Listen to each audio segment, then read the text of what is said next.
ہے نبی اے نبی اے نبی اے نبی تیری خاطر سبھی کچھ لٹا دیں گے ہم. جو سب سے ضروری کام کیا کرنا ہے وہ یہ ہے، ساتھ میں بولیں گے میرے کو اچھا لگے گا، کوئی خاموش نہیں رہے گا، وقت بہت کم ہے. ساتھ میں بولو مصطفیٰ کا دامن. آواز نہیں آ رہی، بولو نا مصطفیٰ کا دامن. اور پورا مجمع ہمارا یقین ہے، ہمارا عقیدہ ہے، اور انشاءاللہ قیامت تک رہے گا کہ ہمارے نبی سے بڑھ کر کوئی نبی نہیں، اور ہمارے نبی کے بعد اب کوئی نبی آنے والا بھی نہیں. ہمارے نبی آخری نبی ہے. اللہ نے فرمایا ما کان محمد ابا احد من رجالکم ولکن رسول اللہ وخاتم النبیین. دیکھو یہ جو واقعہ ہے ابھی میرے کو سنانے میں نہیں سناتا، کیونکہ اکثر سٹیج پروگرام ہوتا ہے وہاں پر ہم یہ بات کو ذکر کرتے ہیں، لیکن آج میں آپ کے سامنے تھوڑا وقت لیتے ہوئے ایک بات کہوں گا. سب سے بڑا غم کا دن کون سا؟ جس دن معلوم نہیں ہم لوگ کیا کریں گے، کتنے ڈھول باجے تماشے ہوں گے. سب سے بڑا غم کا دن وہ دن، حضرت انس فرماتے جس دن سارے صحابہ مسجد میں بیٹھے تھے اور سامنے ہمارے نبی کا مبارک جنازہ رکھا ہوا تھا. سچ بتاؤ اس سے بڑا کوئی غم کا دن ہوگا؟ حضرت انس رضی اللہ تعالیٰ عنہ فرماتے سارے صحابہ روتے تھے، اور آپس میں باتیں کیا ہو رہی تھی معلوم ہے؟ ایک دوسرے کو کہے یہ جو نبی ہے نا مجھ سے بہت محبت کرتے تھے، تو دوسرا کہے نا تجھ سے زیادہ مجھ سے محبت کرتے، تو تیسرا سنے کہے ارے نہیں مجھے تو گھر پہ بلا کے کھلایا ہے، مجھ سے بہت محبت کرتے تھے. پوری زندگی ہمارے نبی نے محبت کا پیغام اور انسانیت کا پیغام دیا ہے میرے پیارو. لیکن سب سے بڑا غم کا وقت جو حضرت انس فرماتے نبی کا، آج تھوڑی دیر کے لیے سوچو ہماری ماں کا جنازہ ہو، ہمارے ابا کا جنازہ ہو، ہماری بیوی کا جنازہ ہو، کیا گزرتی ہے ہم پر. تو صحابہ پر کیا گزرتی ہوگی جو سب سے زیادہ محبت کرتے تھے تو آقا محمد رسول اللہ. اور سب سے عجب معاملہ کب ہوا جب حضرت انس فرماتے سب رو رہے تھے اور حضرت ابو بکر صدیق اندر داخل ہوئے. سچ بتاؤ میرے ناگوری وار والوں، حضرت ابو بکر سے بڑھ کے محبت کرنے والا کون ہوگا؟ کیسے داخل ہوئے ہوں گے، کیا حالت ہوگی حضرت ابو بکر کی، کیا صبر کا جام پیا ہوگا. معلوم ہے حضرت ابو بکر آئے، ہمارے نبی کے چہرے پر جو کفن کا کپڑا تھا حضرت ابو بکر نے اسے ہٹایا، کبھی پیشانی کو بوسہ دیا، کبھی گالوں کو بوسہ. کیا گھڑی ہوگی. حضرت ابو بکر کے آنکھوں کے دونوں آنسو نبی کے چہرے انور پر اترے جا رہے ہیں. اور حضرت ابو بکر نے 4 باتیں فرمائی، جس میں سب سے پہلی بات فرمائی طبت حیہ و طبت میتہ. میرے نبی آپ جب ہمارے درمیان تھے نا، اٹھتے تھے، بیٹھتے تھے، کھاتے تھے، پیتے تھے، تب بھی آپ بہت خوبصورت تھے، اور آج تو اور بھی زیادہ خوبصورت ہو گئے، کیونکہ آج تو اللہ کی رحمت نے آپ کو چاروں طرف سے لیا ہے، بہت خوبصورت. پھر حضرت ابو بکر نے فرمایا لولا ان موتک کان اختیارا منک لجدنا لموتک بالنفوس. حضرت ابو بکر نے فرمایا اور میرے نبی چہرے کو بوسا، پیشانی کو بوسا، کہا میرے نبی آپ اپنی مرضی سے گئے، کچھ دن پہلے آپ نے بتا دیا تھا کہ آپ جانے والے ہیں، آپ اپنی مرضی سے گئے. اگر آپ اپنی مرضی سے نہ گئے ہوتے ابو بکر اپنی جان دے دیتا، مگر آپ کو جانے نہیں دیتا. پہلے میں دنیا سے جاتا پھر آپ کو جانے دیتا.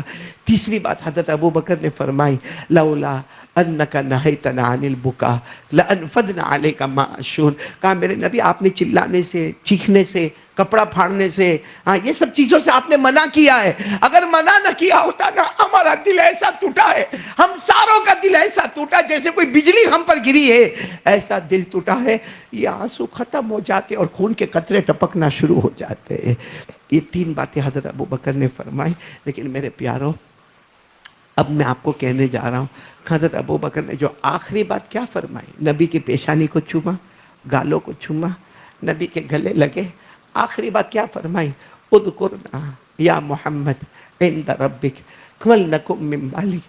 اے نبی ہم کو قیامت میں بھول مت جانا، ہم کو بھول مت جانا، اپنے دل میں ہمارا جگہ رکھنا، ہمیں قیامت میں بھول مت جانا. وہ حضرت ابو بکر تھے، بتاؤ کیا ہمارے نبی ان کو بھولنے والے؟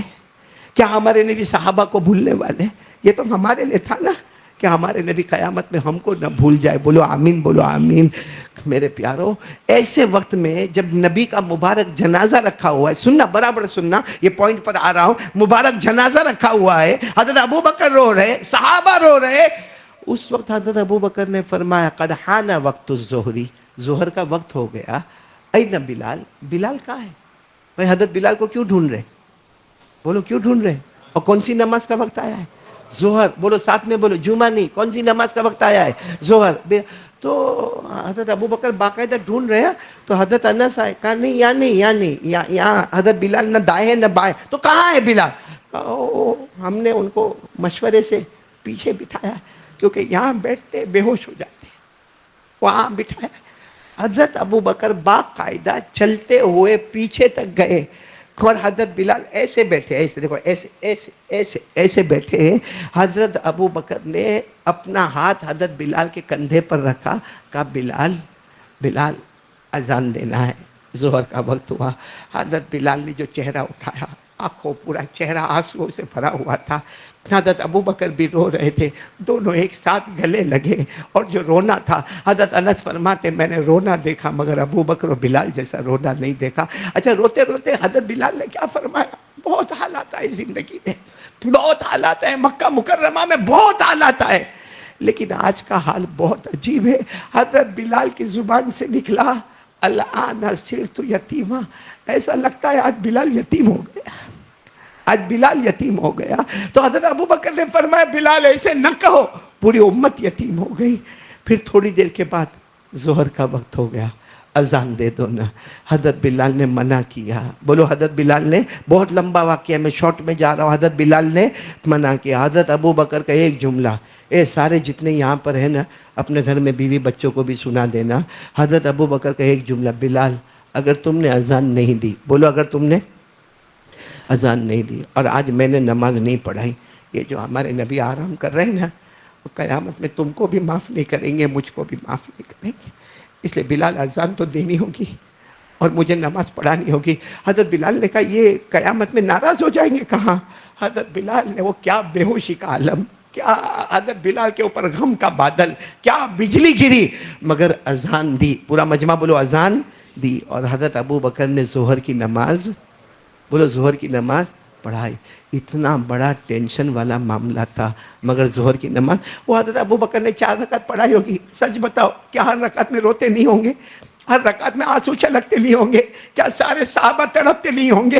ارے ہمارے ماں کا انتقال ہو, اس کے بعد مسجد میں جاؤ تو نماز میں روتے ہیں, ظہر میں روتے, عصر میں روتے, مغرب میں روتے. ارے میرے پیارو, یہ تو نبی پاک صلی اللہ علیہ وسلم, جن سے بڑھ کر نہ کوئی آیا اور نہ قیامت تک کوئی آنے والا, وہ اللہ کے پاس جا رہے, کیسا ٹینشن کا معاملہ ہوگا. مگر سارے صحابہ نے ظہر کی نماز, نالائق غدار بیٹھے جو فجر کی نماز نہیں پڑھتے, بیٹھے یہاں پہ رات کو 3 بجے تک جاگنے کا, موبائل پہ چائے پینے کا, توے پہ جانے کا, فجر کی نماز اڑانے کا. کل قیامت میں اگر حضرت بلال نے پوچھا ہم سے, ایسے حالات میں بھی میں نے اذان دی تھی اور ظہر کی نماز پڑھی تھی, تیرے کو کیا ہو گیا تھا؟ یہ ربیع الاول کیا پیغام دیتا ہے؟ نماز. اور میں نے جو کہا نا درود پڑھیں گے, بولو پڑھیں گے نا انشاءاللہ. کب درود قبول ہوگا میرے دوستو؟ درود پاک ہے نا, میں آخری بات کہہ رہا ہوں, درود پاک میں وہ پاور ہے, قسم اللہ کی, درود پاک میں وہ پاور ہے کہ اللہ کے رسول صحابہ کو دے رہے ہیں. صحابی غریب ہے, غریب ہے, گھر میں کھانے کے لالے ہیں, ہمارے نبی درود پاک دے رہے ہیں. کچھ دن کے بعد وہی صحابی سے ملاقات کر رہے ہیں, تو وہ صحابی کہتے ہیں اللہ کے رسول آپ نے درود دیا, میں نے پڑھا, میری بیوی نے پڑھا, میرے بچوں نے پڑھا, آج مدینے کے بڑے بڑے مالداروں میں میرا بھی نام آ گیا ہے. یہ کس کا پاور ہے؟ درود پاک کا. لیکن کب اثر کرے گا؟ صرف آپ درود پاک پڑھے اور فجر کی نماز, کیسا درود پاک جو فرض ہے, جو نبی کی آنکھوں کی. اچھا ایک بات بتا کر بات ختم کر دو کہ فجر کی نماز, بلکہ سب نمازوں کے بارے میں ہمارے نبی نے کیا فرمایا؟ میری آنکھوں کی پڑھے تو میری آنکھوں کی, تو نہیں پڑھے تو نہیں پڑھے تو. ٹھنڈک کا اپوزٹ کیا ہے؟ گرم.